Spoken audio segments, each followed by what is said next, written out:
Ça doit maintenant pas faire loin de 10 ans que je recherche les brochets de façon régulière. J'ai eu la chance de les pêcher dans pas mal de milieux différents, à toutes les saisons. Et s'il y a bien quelque chose que j'ai pu remarquer à travers ces années, c'est que pour être régulier, on va avoir besoin de maîtriser un panel de techniques qui est vraiment vaste. Et ça passe par la maîtrise de différentes familles de leurres, du petit leurre souple au gros leurre souple, petit poisson nageur au gros hard swim bait.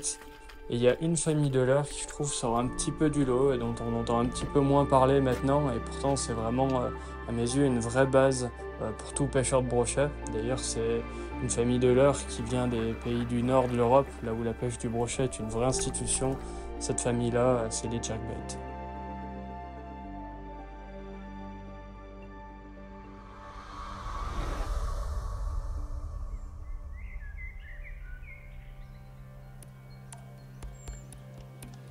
Sur ce lac, toutes les bordures elles sont recouvertes de frondaisons, il y a beaucoup d'herbiers, il y a pas mal d'arbres morts. L'eau il est quand même assez clair. Pour moi, c'est vraiment le terrain de jeu parfait pour pêcher les brochets au leurre dur. Donc vous l'aurez compris via l'introduction, on va parler de jerkbait, mais plus précisément on va parler d'une nouveauté. C'est une référence que je teste déjà depuis plusieurs mois et qui est aujourd'hui disponible.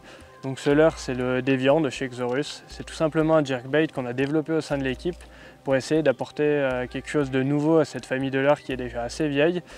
Donc la stratégie du jour, elle devrait nous permettre de faire péter les plombs à quelques jolis poissons, en tout cas je l'espère, d'avoir des attaques assez spectaculaires. Donc je vais vous expliquer comment je vais pêcher aujourd'hui, on reviendra un petit peu plus tard dans la vidéo sur justement les caractéristiques qui font que ce leurre-là il est assez spécial. Donc là on est exactement devant le cas de figure que je vais pas mal rencontrer aujourd'hui. On a une berge abrupte qui est recouverte sur les premiers mètres par une frondaison. Il y a tout de suite des bois morts, des herbiers et on a tout de suite de la profondeur aussi. L'idée c'est que les poissons, je pense qu'ils vont vraiment être collés à la bordure, donc il faut que je trouve un moyen de bien prospecter ces premiers mètres et de le faire rapidement parce que j'ai vraiment cette configuration sur plusieurs kilomètres derrière moi. Donc dans ce genre de cas-là, j'aime bien utiliser un jerkbait tout simplement parce que ça fait du bruit, ça fait des signaux visuels. En faisant des lancers précis contre la berge et en multipliant ces lancers-là, je suis quasiment sûr que si au bout d'un moment il y a un poisson actif le long du bord, je vais le faire monter. Donc c'est vraiment quelque chose que je vous conseille si vous ne savez pas trop comment cibler les gros poissons vers chez vous. Là j'attaque avec un petit coloris noir, c'est un truc qui est assez passe-partout quand on a des eaux claires comme aujourd'hui.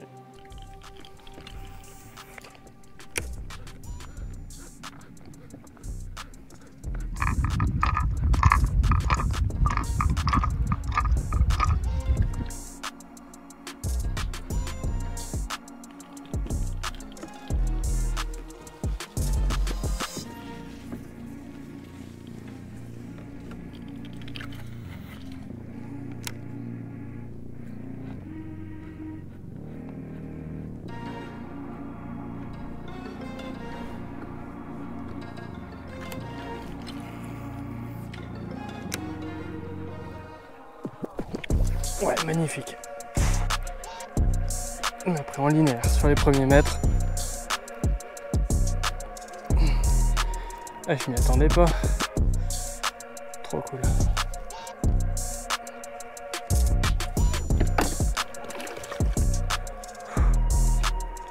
On entraîne dans les branches. Hop, trop cool. Et voilà. Bah celui-là, il m'a un petit peu surpris. Il est venu me prendre à l'atterrissage quasiment, j'ai à peine eu le temps de mouliner, il s'y est jeté dessus. C'est le genre d'attaque qu'on prend souvent aussi au jerk, hein, voilà, faut être prêt à ce genre d'action là. J'avoue que là sur le coup je l'ai peut-être un petit peu mal ferré, je sais pas trop comment ça s'est passé. Mais bon, l'essentiel c'est qu'il soit pris. Là il y avait un petit peu de soleil, le coloris noir il ressort assez bien, donc dès qu'il tombe dans l'eau, les poissons le captent tout de suite. Et puis bah, après ça se passe un petit peu comme ça dans le meilleur des cas.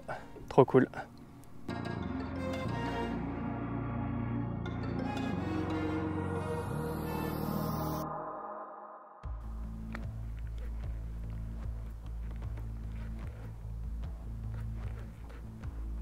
Ouais, poisson. Oh non, oh, il était sorti de l'arbre. Ouais, peut-être que de l'autre côté, en passant à peu près de la même manière.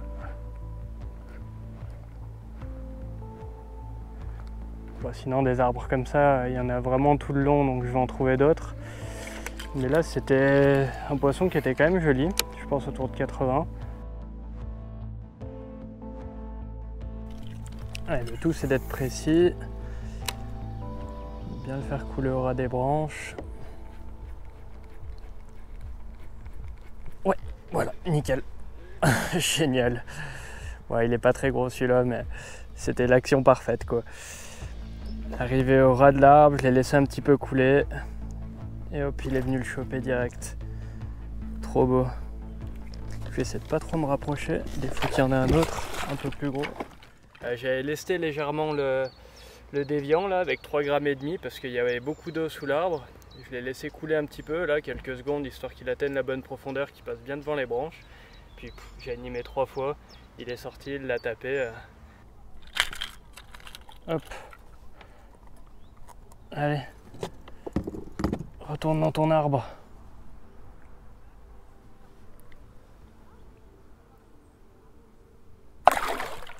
Trop cool. Pour vous donner quelques caractéristiques du déviant, c'est un leurre qui fait 15 cm pour 82 grammes. C'est un peu plus lourd que ce qui se fait d'habitude. On y a fait exprès tout simplement parce qu'on voulait un leurre un peu plus dense qui permet de pêcher plus vite. Dans les cas où vous avez beaucoup de suivi, une des meilleures armes que vous puissiez avoir, c'est la vitesse pour laisser un peu moins de temps d'analyse au poisson. Et on voulait un jerkbait qui était vraiment capable de faire ça. Donc on l'a fait de base plus dense, mais on y a aussi ajouté un petit anneau d'attache juste sous la gorge qui va permettre de lester de façon additionnelle jusqu'à 8 grammes sans dénaturer la nage. Ça va vous permettre de vraiment pêcher beaucoup plus vite ou de pêcher un petit peu plus bas. Pêcher plus bas, ça permet parfois d'aller chercher des poissons qu'on ne peut pas aller chercher au jerkbait. Je pense notamment aux plateaux un petit peu profonds, je pense aussi aux poissons pélagiques qui se trouvent parfois en profondeur autour de boules de vif. Voilà, avec ce leurre-là, vous allez pouvoir présenter un jerkbait soit plus vite, soit à des endroits où les poissons n'ont pas l'habitude d'en voir.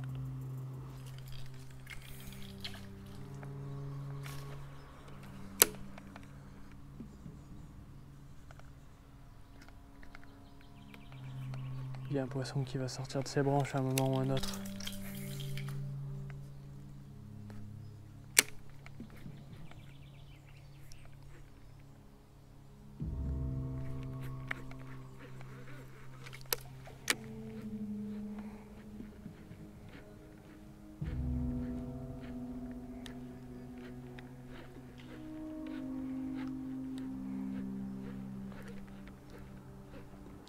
Il est derrière.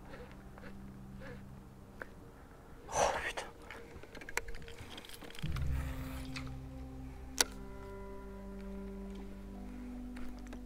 Ouais, il est derrière. Oh, dommage. Oh, le refus de ouf. Ah, ça va finir par rentrer.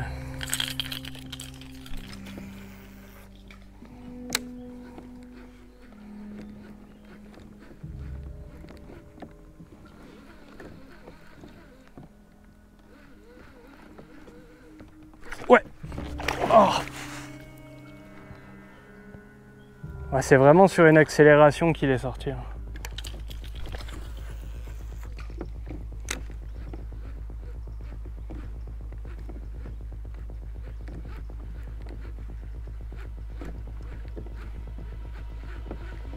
Ouais. Wow, magnifique.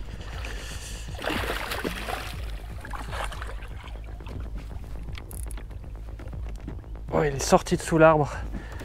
Magnifique.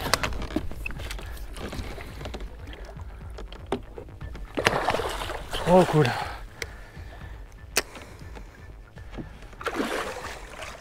Bah ça, c'était vraiment une belle action. Ça faisait un moment que j'en ratais. Et là, j'ai fait un lancer un peu parallèle à la branche qui est juste derrière moi. Il était caché dessous. Il est sorti, je pouvais pas le manquer. Pendant le combat, il s'est un peu dépiqué. Mais au départ, il l'avait vraiment avalé. C'est vraiment un super beau poisson. Il a des proportions parfaites. Il m'a mis un beau petit combat, une belle touche. Voilà, c'est exactement le genre d'action qu'on cherche quand on pêche au jerkbait en bordure. 2-3 jerks le long d'une branche immergée, une grosse attaque. C'est parfait. Il va retourner dans sa branche.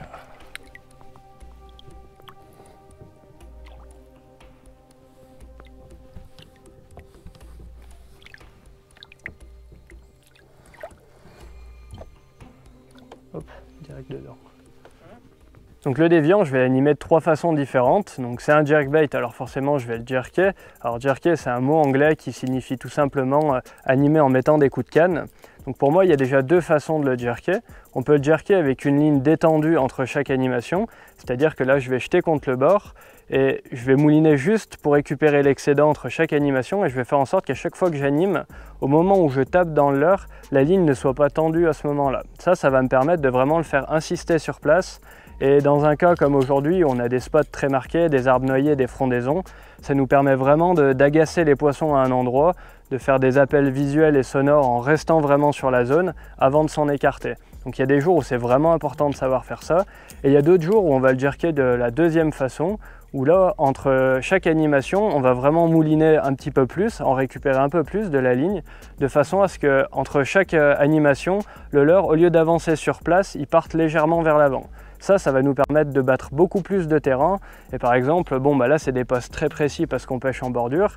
Il y a des zones où c'est des plateaux. Sur un plateau, je vais évidemment pas jerker sur place parce que sinon mon lancer va durer extrêmement longtemps et je vais plutôt récupérer mon fil assez rapidement et en même temps animer. De cette façon-là, je vais pouvoir couvrir beaucoup plus de terrain. Maintenant, ça ne veut pas dire qu'il y a des jours où sur des plateaux, il ne faudra pas animer sur place pour les faire bouger, mais dans la logique, voilà, c'est à peu près ça. Donc il y a vraiment 2 façons de jerker ce leurre-là. Maintenant, il y a une 3e façon d'utiliser ce leurre qui est tout simplement en linéaire. Donc je jette et je mouline et là il va faire des grands écarts latéraux. On va quand même avoir l'efficacité de sa sonorité, sauf que la fréquence elle va être moins régulière. On va avoir un son avec des claquements de billes plus espacés, c'est un petit peu différent. Pour moi, le mieux, c'est de savoir mixer ces 3 animations-là en fonction de la réaction des poissons. Il y a certains jours où vous allez les voir suivre lentement derrière. Dans ces cas-là, très souvent, c'est qu'il faut pêcher plus vite, il faut accélérer. Donc soit vous vous mettez, si vous étiez en train de jerker sur place, vous moulinez en même temps que vous jerkez, comme ça vous allez aller un petit peu plus vite. Ou tout simplement, comme aujourd'hui, comme on l'a vu sur les actions d'avant, je jette contre le bord, j'anime quelques fois pour faire un appel à tirer le poisson, et après je mouline très vite. Comme ça, mon leurre, il est très fluent, il part vers le large, et des fois, c'est ce qui permet de les décider. Donc, en fonction de la situation que vous allez rencontrer, mixez ces 3 façons de pêcher, et normalement, en faisant ça sur des belles bordures toute la journée, il finit toujours par se passer quelque chose.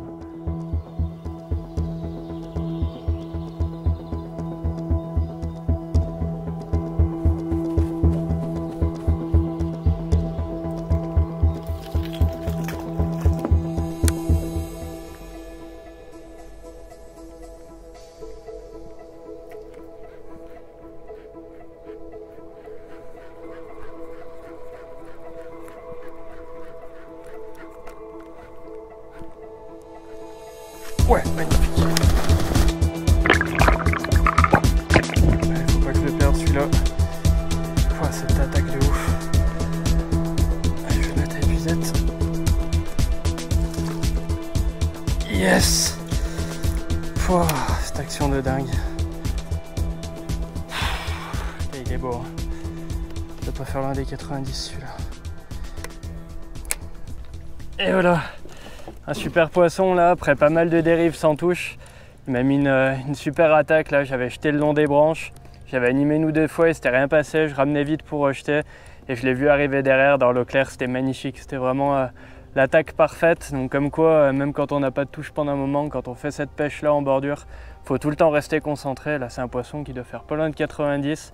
Avec une attaque pareille et un poisson comme ça, la journée elle est faite.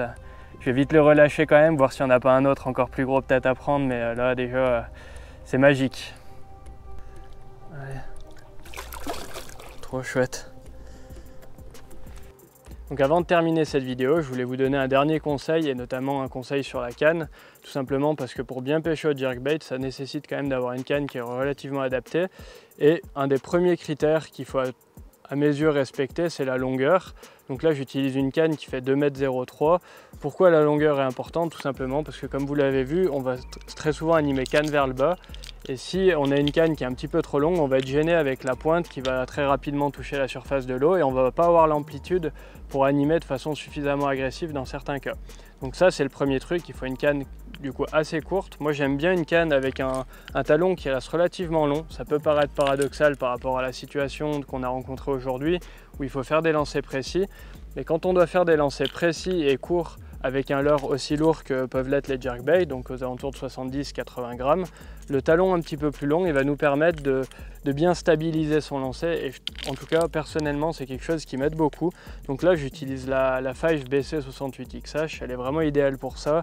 En termes d'action, il faut quelque chose de regular fast, c'est-à-dire une canne suffisamment raide pour pouvoir bien animer le leurre, mais avec une légère souplesse quand même en pointe, de façon à ce que, comme toujours au leurre dur, on n'arrache pas trop le leurre de la gueule des poissons.